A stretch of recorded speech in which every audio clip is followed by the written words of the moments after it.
Assalamualaikum warahmatullahi wabarakatuh. Perkenalkan, nama saya Putri Sari Hidayah. Saya dari Prodi Manajemen Sumber Daya Manusia Aparatur Angkatan tahun 2020. Saya di sini dalam rangka mengerjakan ujian akhir semester mata kuliah Statistika Terapan yang diampu oleh dosen pengampu saya, yaitu Budian Indriani. Pada kali ini, UAS ini saya akan menjelaskan uji validitas, reliabilitas, dan hipotesis dari kuesioner yang telah saya buat.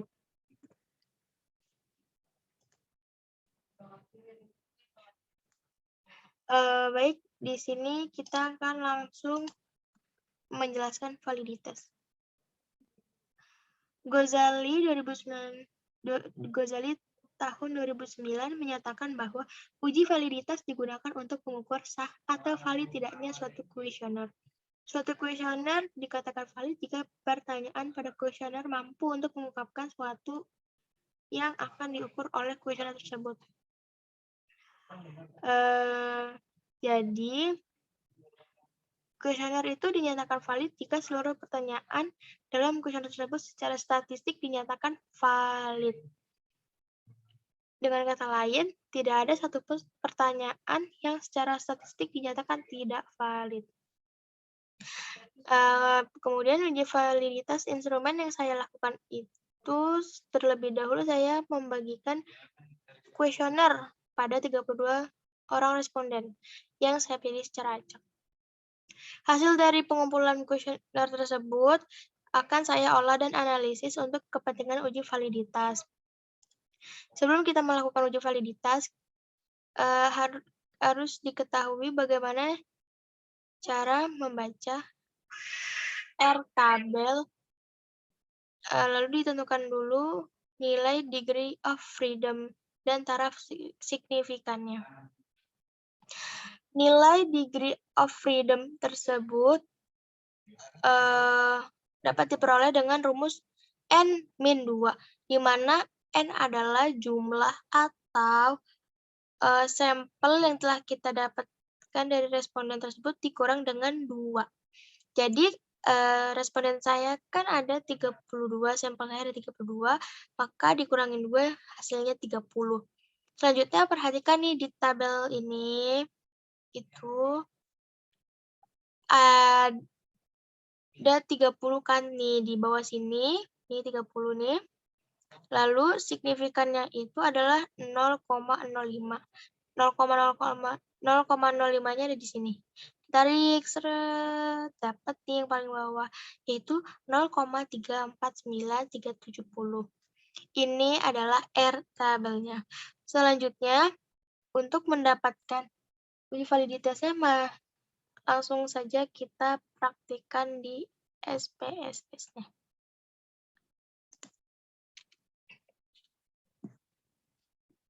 Kita buka SPSS-nya terlebih dahulu.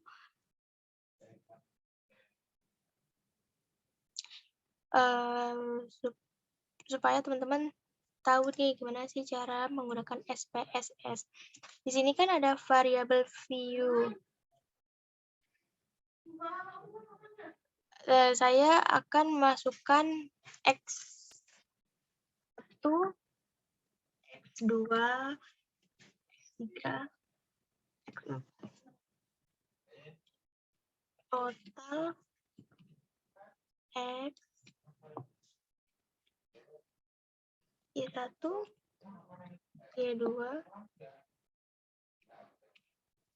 total ya.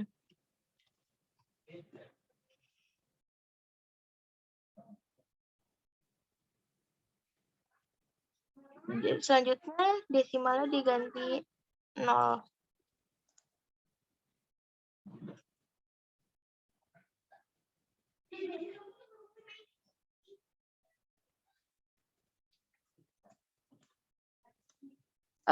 Ini kita ganti ke 0 semua ya.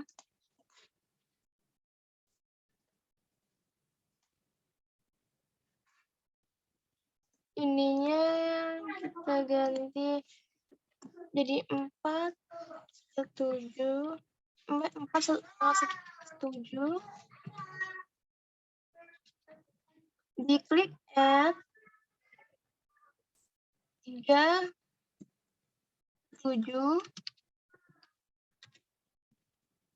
Add lagi 2, tidak setuju. Lagi 1, sangat tidak setuju.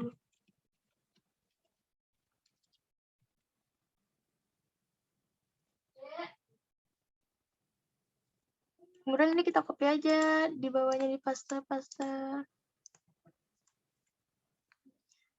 Ini saya tulis poin-poin 4 sangat setuju, 3 setuju, 2 tidak setuju, 1 sangat tidak setuju itu saya dapatkan dari sesuai dengan kuesioner yang saya buat ya teman-teman.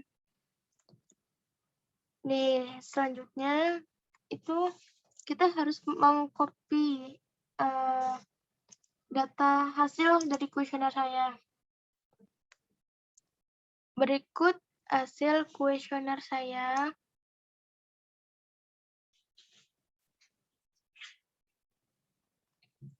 Ini kita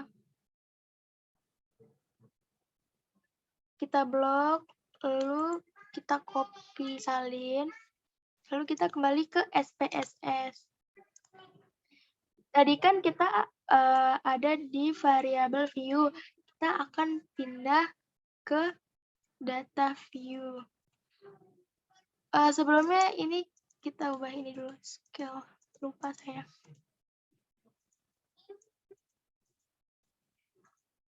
Nih kita ke data view ya sekarang nih yang ada di bawah sini nih. Nah ini kita klik aja lalu kita paste. Nah udah ada kan data-datanya yang tadi ada di Excel saya. Nah untuk mencari validitasnya kita klik analisis. Kita cari correlate. Di samping sini kita pilih yang paling atas nih bivariate. Nah untuk validitas ini kita masukin semua. Ya, aku positif ya teman-teman. Supaya cepat, kalian klik shift. Lalu di shift keyboard sambil ditekan kita ngeklik mouse. Nah, cepet kan? Begini caranya. Jangan lupa klik person to toilet sama checklist significant correlation. Kita langsung klik OK. Di sini kita bisa ngelihat hasil dari korelasi. Sebelumnya kan yang di PPT itu kita itu 0,34 kan R-table-nya, berarti patokan kita adalah 0,34 pada hasil ini korelasinya. Di sini nih, kalau pengen lihat, kalau di X-nya itu nih, di sini nih, persen korelasi di sini. Yang untuk X1 saya itu 0,536. Artinya saya itu valid karena ada di atas 0,34 R-table. X2-nya saya juga valid. X3-nya saya valid. X4-nya saya juga valid. Kemudian Y1 saya valid. Ini kursor saya nih, Y1 saya valid. Kemudian Y2 saya valid. Ini saya valid semua ya teman-teman. Selanjutnya, nih saya copy hasil yang tadi saya buat. Jadi, dari ke-6 pertanyaan ini, nilai persen korelasi seluruh item ada di sini itu lebih besar daripada R-table. Untuk selanjutnya kita mencari nilai signifikannya, yaitu 0,05. Harus di bawah 0,05. Jadi, signifikannya itu ada di bawah persen korelasi. Ini nih yang ada tulisannya sig.2 Thailand, ini signifikan. Kita cari aja nih. Di sini caranya. Nih, kalau X1 saya itu dikorelasi, yang signifikannya itu adalah 0,02. Artinya valid karena lebih kecil dari 0,05 R-table. Dari yang tadi signifikan. Terus X2-nya itu 0,000 itu valid, X3-nya 0,000 valid, X4-nya 0,41 valid. Selanjutnya Y-nya itu 0,000 valid. Selanjutnya Y2-nya 0,00 valid juga. Jadi di uji validitas ini saya data saya itu valid semua ya teman-teman. Selanjutnya kita akan membahas reliabilitas. Ghazali tahun 2019 menyatakan bahwa reliabilitas adalah alat untuk mengukur suatu kuesioner yang merupakan indikator dari pengubah atau konstruk. Suatu kuesioner dikatakan reliable atau handal jika jawaban seseorang terhadap pernyataan adalah konsisten atau stabil dari waktu ke waktu. Kuesioner dinyatakan reliable jika hasil uji reliabilitas atas kuesioner menunjukkan nilai alpha Cronbachs lebih dari 0,6. Jadi patokannya 0,6 ya teman-teman. Kita langsung praktek aja nih. Kita pakai data yang tadi. Kita klik analisis. Ini posisinya di data view ya. Terus kita cari scale. Terus ini pilih reliability analysis. Nah, ini dimasukin semua ya teman-teman. Nih, di klik keyboardnya klik shift, ditekan nih. Shift-nya ditekan di keyboard, terus diklik aja nih pakai mouse ininya. Saya ulangin ya, klik atau gini nih. Langsung deh. Nah, nih jangan lupa ya, ini pilih alpha. Oke. Nih, ya, jadi di sini nih hasilnya teman-teman. 0,644 artinya punya aku reliability-nya itu valid karena di atas 0,6, pas juga valid.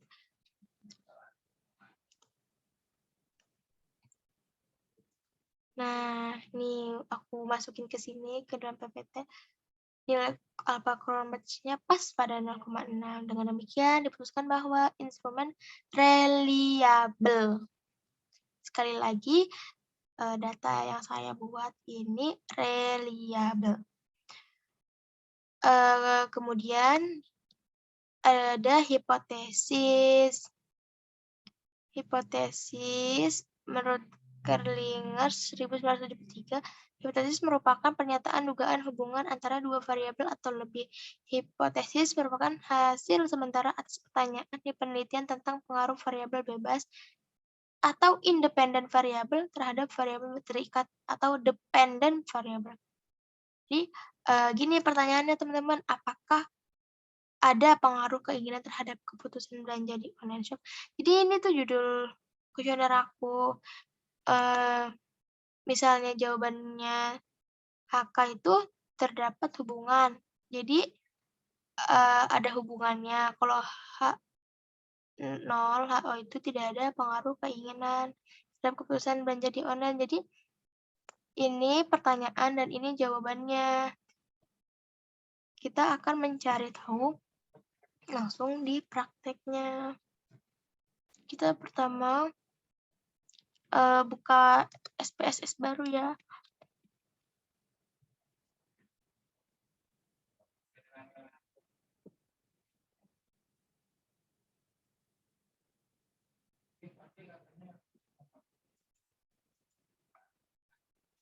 Di sini kita tulis dulu keinginan kan X-nya itu keinginan, Y-nya itu adalah keputusan. Di kuesioner saya keinginan, keputusan. Ini desimalnya dinolin.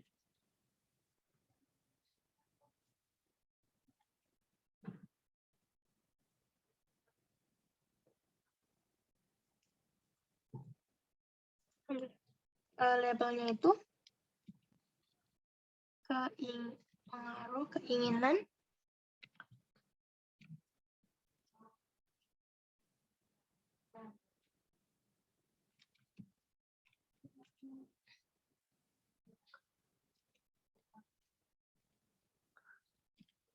pengaruh keinginan aja nih saya tulis terus keputusan aja.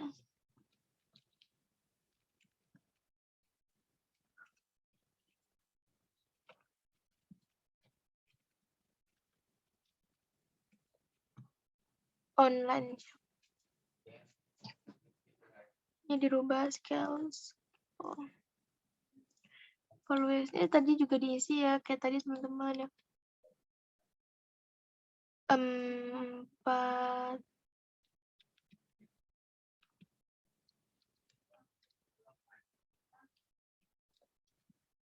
at 73 at 2 tidak setuju 1 sangat tidak setuju.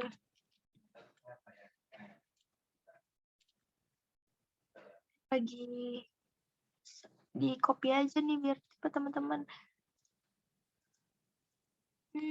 Selanjutnya kita mau copy dari data ini. Kita itu pakai totalnya aja ya teman-teman. Jadi kalian harus ngitung total X-nya berapa, taruh sendiri, total Y-nya berapa, taruh sendiri. Kita mau copy total X-nya dulu nih. Salin. Terus selanjutnya kita taruh di data view ya, di data view nih, di data view. Ditaruh keinginannya. X itu keinginannya, berarti kita di paste. Klik lagi nih ke Excel, terus kita copy dari data Y-nya ini ke keputusan. Balik lagi kita ke SPSS. Ini di paste. Nah, selanjutnya adalah kita klik analisis. Pilih correlate bivariate. Kemudian masukin semua nih.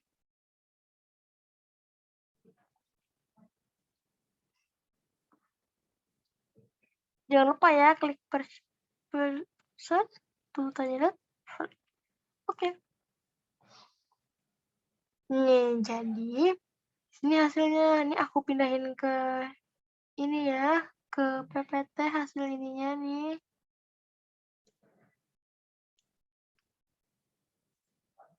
Nih, sama kan?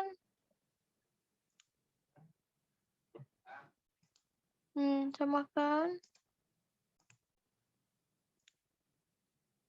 Jadi, total pertanyaan X dan Y nilai dari signifikan seluruh item adalah lebih besar dari 0,05. Jadi, patokan itu adalah 0,05. Di sini nih, kalau mau lihat hasilnya, tarik sebelah sini. Ini nih pengaruh yang Y, ini X-nya nih, pengaruh keinginan nih, X saya 0,709. Artinya, dinyatakan tidak ada hubungannya ya. Nih, kemudian yang keputusan belanja di online shop. Ini Y-nya nih, ini Y. Nih, tarik. Y-nya nih. Tidak ada hubungannya dengan X. Dengan demikian, Y dinyatakan tidak ada hubungannya dengan X. Selanjutnya, saya akan memperlihatkan referensi dari tugas yang saya buat, yaitu sebagai berikut. Sekian penjelasan dari saya. Kurang lebihnya mohon maaf. Wassalamualaikum warahmatullahi wabarakatuh.